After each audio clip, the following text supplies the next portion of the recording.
Binuwag ng bagong DPWH Secretary Vince Dizon ang komiteng nagsisiyasat sa mga maanomalyang flood control project ng DPWH.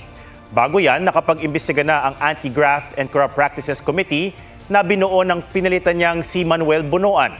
Batay rito, aabot sa 1,000 at 600,000 project sites ang na-validate daw ng DPWH mula sa aabot sa 10,000 proyekto.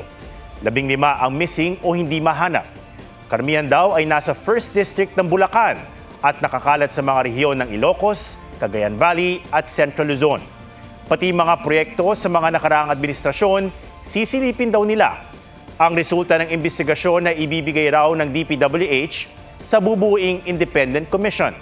Sabi ni Pangulong Bongbong Marcos, malapit na nilang mabuo ang komisyon, bagamat tikom ang bibig niya kung sino-sino ang magiging miyembro nito. Sa Senate budget hearing naman, lumutang ang mungkahing burahin ang DPWH budget at ibalik sa ehekutibo dahil sa mga red flag sa mga proyekto o kaya'y hayaang si Secretary Dizon ang bumalangkas ng bagong budget. Sabi ni Budget Secretary Amina Pangandaman, hindi pwede ang zero budget sa DPWH pero pwede raw mag-amyenda ang DBM at DPWH.